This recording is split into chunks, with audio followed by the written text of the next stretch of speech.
Dans cette capsule, nous nous concentrerons sur la conjugaison des verbes du troisième groupe au présent de l'indicatif. Mais d'abord, quels sont ces verbes? Les verbes qui, à l'infinitif, ont comme terminaison IR, RE, DRE et OIR. Commençons par un exemple. Tu sais qu'il y a un 5 à 7 ce soir? Tu viens? Oui, je pars tout de suite après ma rencontre avec Paul. Veux-tu que je t'emmène? Merci, mais je prends mon vélo. Observons la conjugaison des verbes en IR. Certains verbes à l'infinitif, comme le verbe finir, font partie du deuxième groupe. Vous avez ici la conjugaison qui est toujours la même. Les verbes en IR du troisième groupe sont plus difficiles à conjuguer, non pas à cause de leur terminaison, vous pouvez voir qu'elle est simple, S, S, T, ONS, EZ, ENT, mais à cause du radical, la première partie du verbe, qui n'est pas toujours le même. On va observer ici le verbe partir. Comme plusieurs verbes en IR du troisième groupe, on doit supprimer la consonne, ici le T, en plus du IR final, et on ajoute ensuite la bonne terminaison. Le radical est donc par, P-A-R, avec je, tu et elle. Faites attention, on ne prononce pas la consonne finale, je pars, et non je parse.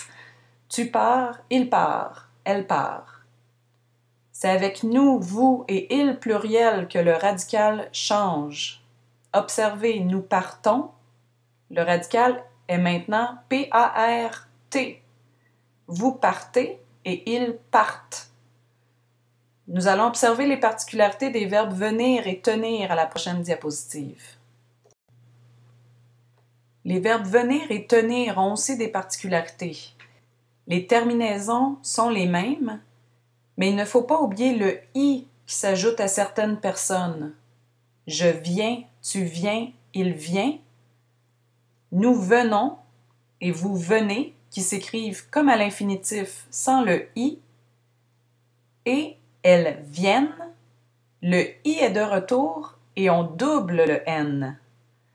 Même constat avec le verbe tenir. La terminaison est régulière, mais le radical change.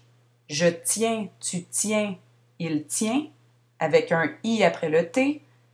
Nous tenons, vous tenez, et finalement, elles tiennent. On prononce bien les « n ». Ces deux verbes ont trois radicaux. Les verbes en RE comme suivre, boire, conduire, vivre perdent la terminaison RE lors de la conjugaison, mais aussi la consonne qui précède pour les trois premières personnes s'il y en a une, comme c'est le cas du verbe suivre, qu'on utilise quand on veut parler des cours à l'université, par exemple. On va dire « Je suis un cours de français des affaires ». Avec « je », le verbe se conjugue comme le verbe « être ». Mais attention, il est différent pour les autres. Tu suis un cours de natation. Il suit un cours de piano. Ensuite, on retrouve « nous suivons »,« vous suivez »,« ils suivent ». Voyez le « v » qui revient aux trois dernières personnes du pluriel. C'est un peu le même principe pour le verbe « boire » ou « conduire », mais pour ceux-ci, on supprime la terminaison RE seulement. Il n'y a pas de consonne avant, ce qui donne « je bois »,« tu bois »,« il boit ». Le radical change ensuite pour les deux premières personnes du pluriel. Le OI devient U. Nous buvons, vous buvez. Et le radical change une troisième fois pour la dernière personne. Ils boivent. Dans le troisième groupe, on rencontre aussi des verbes avec la terminaison DRE, comme vendre, comprendre, apprendre, avec la terminaison CRE, comme vaincre, ou plus rarement PRE, comme rompre. On voit ici que pour les deux premières personnes du singulier, la terminaison est la même. Je vends, je comprends, tu vends, tu comprends. Terminaison DS. À la troisième personne, il vend, elle comprend, avec D, mais pas de S. Pour les trois dernières personnes, il faut être vigilant. Nous vendons avec le D, mais nous comprenons pas de D. Vous vendez toujours avec D, mais vous comprenez pas de D. Et ils vendent, mais elles comprennent. Ici, on prononce bien les deux N.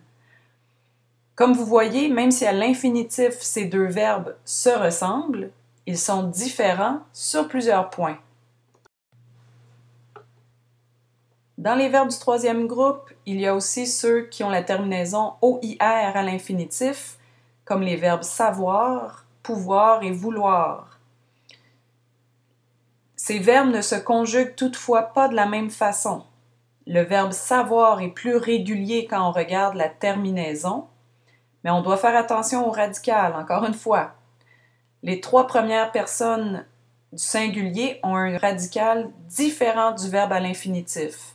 Je sais, tu sais, elle sait. On se rapproche ensuite du verbe à l'infinitif avec nous savons, vous savez, ils savent. Donc le V est de retour. Le verbe pouvoir, comme le verbe vouloir, est irrégulier. Ils prennent tous deux le X à la première et à la deuxième personne du singulier. Je peux, tu peux. On ne prononce pas le X. Elle peut avec un T. Ensuite, le radical change. Nous pouvons, vous pouvez, et il change une troisième fois. Elles peuvent. Remarquez le E, je prononce bien le V, mais non la terminaison ENT. Elles peuvent. Finalement, certains verbes sont irréguliers. Et malheureusement, ce sont des verbes que nous utilisons fréquemment, alors nous devons les étudier. Les verbes avoir, être, aller, faire, dire. Je vous invite à consulter un manuel de conjugaison, comme le Becherel, pour connaître leur conjugaison. Je ne vais pas conjuguer ces verbes maintenant, mais j'attire votre attention sur des prononciations particulières. Le verbe avoir, à la troisième personne du pluriel, se dit « ils ont ». Je fais la liaison et ça se prononce comme un Z. Et le verbe être, « ils sont ». Je prononce le S. Le verbe faire est irrégulier. Attention à la prononciation au nous, nous faisons. Je prononce le AI comme un E sans accent. Et enfin, le verbe est irrégulier au vous parce qu'il ne se termine pas par EZ comme presque tous les verbes, mais bien par ES, ce qui donne vous faites. Pour plus d'informations sur les verbes du troisième groupe, consultez la banque de dépannage linguistique.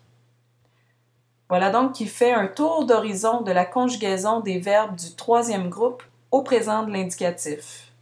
À vous maintenant de les utiliser.